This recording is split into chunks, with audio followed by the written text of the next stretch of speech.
I-acknowledge po natin yung name ni Pastor Elmer, yung Elmer. Bigyan niyo po ito ng word.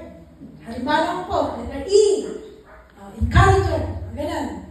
Letter L, bigyan po natin ng words na pwede natin i-describe sa kanya in 5 minutes po.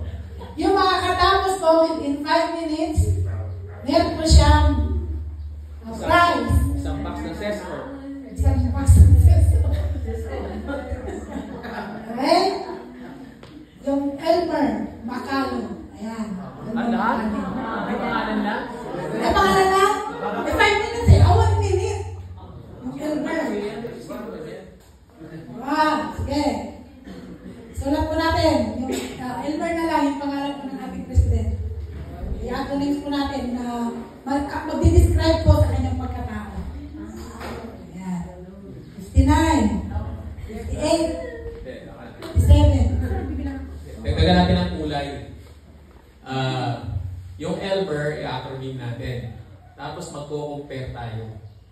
Kung meron na doon sa kabila, i-scratch mo. At sino yung may matira? May isang box sa CSO. May in-order ako eh. Sa CSO. Pwede. Okay, start now. 59. 58. Tapos na. Bilis ah. Sige, pagbigyan natin ng iba. 56.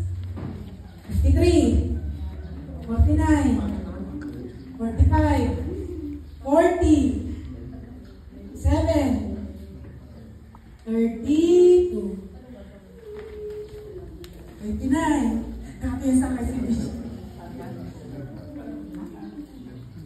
10, 9, 8, 7, 6, 5, 4, 3, 2, natutuwa ako kay best friend. Grabe, talagang enjoy na enjoy sa'yo. Enjoy na enjoy. Pagtuwa siya kay best friend niya. 0, okay? Thumbs up po, tapos pa natin yung papel. Ayan, simulan po natin dito sa left ko po. Ayan, Pastor Banji. Yeah. Oh, pag merong binanggit si Pastor Banji na meron sa inyo, scratch nyo na yun. Okay, Elmer, moreno ating isuna ng isang leader tayo. But he deserves our respect. Okay. Elmer sa E. Encourage sinabi niya. So, enable na lang. He is always enabled. So, sa grupo natin, lalo na sa amin sa executive, mayroon kami palaging meeting. Hindi nakikinig doon sa labas.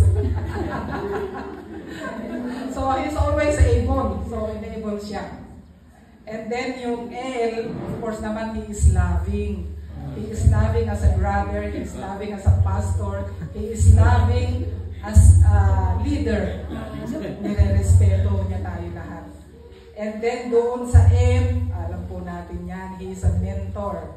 So, he been mentoring us how will be our future is. So, yung kung yung mga plans sa foundation natin, nasasabi niya, nababanggit niya. So, he's not only a mentor in this church, he's also mentoring us in the foundation. So, yung another E, he is energetic. Alam niyo ba? Hanggang minsan, saan kami nakakarating yan. Salamat kay Trooper at salamat sa kanyang pagdadrive. So, kung may namatay doon, andun kami. Sabi nga ni Pastor Becky, sabi niya, ito yung mga grupo na naglilibot sa mga patay. So, he is so energetic na kahit pagod na.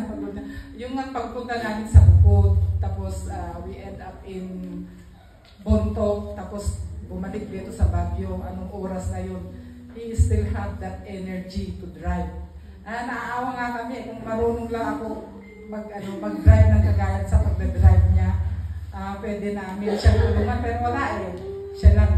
So magte-training pa kami, Pastor, para makatulong sa'yo sa iyong pagdedrive. So, he's